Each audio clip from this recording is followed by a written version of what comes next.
ಜಾಗ ಮೊದಲು ಐಡೆಂಟಿಫೈ ಮಾಡಿ ಕೊಡಲಿ.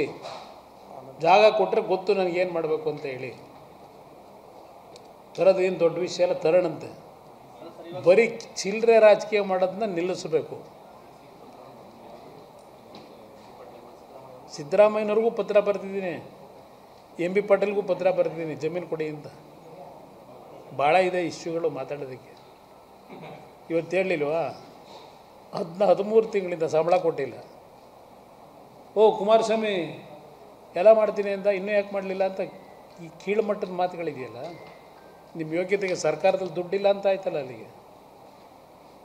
ನಾನು ಮುಖ್ಯಮಂತ್ರಿ ಇದ್ದಾಗ 100 ಕೋಟಿ 400 ಕೋಟಿ ಘೋಷಣೆ ಮಾಡಿ ಹೊಸ ಕಾರ್ಖಾನೆಗೆ 100 ಕೋಟಿ ಆ ಬಜೆಟಲ್ಲಿ ದುಡ್ಡು ಇಟ್ಟನಲ್ಲ, ದುಡ್ಡೆಲ್ಲೂ ಹೋಯ್ತದು.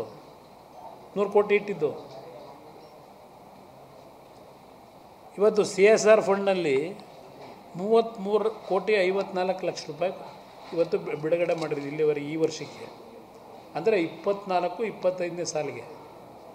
ಮಂಡ್ಯಾಗ 11 ಕೋಟಿ ಕೊಟ್ಟಿದ್ದೀನಿ, ಮಂಡ್ಯ ವಿಧಾನಸಭಾ ಕ್ಷೇತ್ರಕ್ಕೆ ಪ್ರಾಪರಿಗೆ. ಇನ್ನುಳಿದ ಕಡೆ 3.5 ಕೋಟಿಯಿಂದ 4 ಕೋಟಿವರೆಗೆ ಕೊಟ್ಟಿದ್ದೀನಿ, ಇನ್ನು 7 ವಿಧಾನಸಭಾ ಕ್ಷೇತ್ರಕ್ಕೆ. ಅದರಲ್ಲಿ ಬಸ್ ಶೆಲ್ಟ್ರ್ಗಳು ಕಟ್ಟೋದಕ್ಕೆ 70 ಬಸ್ ಶೆಲ್ಟ್ರು 7.25 ಕೋಟಿಯಿಂದ ಕಟ್ತಾಯಿದ್ವಿ, 7 ಕೋಟಿ 77 ಲಕ್ಷ.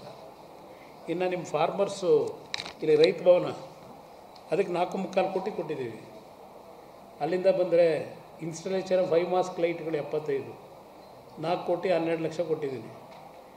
ಬ್ರಿಸ್ಟ್ ಸ್ಕ್ಯಾನರ್ ಕಾಯಿಲೆಗೆ MAMSಗೆ ಸುಮಾರು 1.5ರಿಂದ 1.25 ಕೋಟಿ ಕೊಟ್ಟಿದ್ದೀನಿ. Construction of 2 new class rooms in 14 schools ಅದಕ್ಕೆ 4.25 ಕೋಟಿ ಕೊಟ್ಟಿದ್ದೀವಿ. ರಿಪೇರ್ಸ್ ಆಫ್ ರೆನೋವೇಷನ್ ವರ್ಕ್ ಅದಕ್ಕೆ 1.25 ಕೋಟಿ. Construction of internal roads and drainages in MIM ಇಲ್ಲಿ ಮೆಡಿಕಲ್ ಕಾಲೇಜ್ದು ಇದಕ್ಕೆ 97 ಲಕ್ಷ. ಅಂಗವಿಕಲರಿಗೆ ಬೇರೆ ಒಂದು ಕಾರ್ಯಕ್ರಮ ಮಾಡ್ತಾಯಿದ್ದೀನಿ, ಅದು ಈಗ ಹೇಳೋದಿಲ್ಲ, ಮುಂದಿನ ತಿಂಗಳು ಹೇಳ್ತೀನಿ ಏನು ಕಾರ್ಯಕ್ರಮ ಅಂತ ಹೇಳಿ. ಹೀಗೆ ಕಾರ್ಯಕ್ರಮಗಳು ಏನೇನು ಕೊಟ್ಟಿದ್ದೀನಿ ಅಂತ ಇಲ್ಲ. ಯಾರ ಜೊತೆ ಏನಕ್ಕೆ ಅವ್ರ ಜೊತೆ ಇನ್ನೇನೇನು ತರೋಕ್ಕಾಗತ್ತೆ, ಇನ್ಯಾವ್ದು ತರೋಕ್ಕಾಗುತ್ತೆ? ಇವರೇನು ತಂದವ್ರೆ, ನಂದಾದರೂ ಇಷ್ಟ ಆದರೂ ಇದೆ, ಇವರೇನು ತಂದವ್ರು ಮಂತ್ರಿಗಳಾಗಿ ಮಂಡ್ಯಗೆ? ನೋಡ ಕೃಷಿ ವಿದ್ಯಾನಿಲಯ ಇನ್ನೊಂದು 5 ವರ್ಷ ಬಿಟ್ಟು ಚರ್ಚೆ ಮಾಡೋಣ. ಯಾವ ಕಾರ್ಖಾನೆ? ಇವ್ರ ಯೋಗ್ಯತೆಗೆ ಬೆಂಗಳೂರು ನಗರದ ವಿಶ್ವವಿದ್ಯಾನಿಲಯ 161 ಜನ ಇವತ್ತು ಪ್ರಾಧ್ಯಾಪಕರು, ಹಲವಾರು ಹಂತದ ಅಧಿಕಾರಿ ಇವರು ಇರಬೇಕು, ಟೀಚರ್ಗಳು. ಎಷ್ಟು ಜನ ಅವರಲ್ಲಿ? 9 ಜನ, 10 ಜನ. ಮನೆ ನೀವೇ ಬರ್ದಿದ್ದೀರಿ ಪತ್ರಿಕೆಯಲ್ಲಿ, 9 ಜನ ಅವರೇ. 65,000 ಶಿಕ್ಷಕರು ಬೇಕಿವತ್ತು, ಕೊರತೆ ಇದೆ.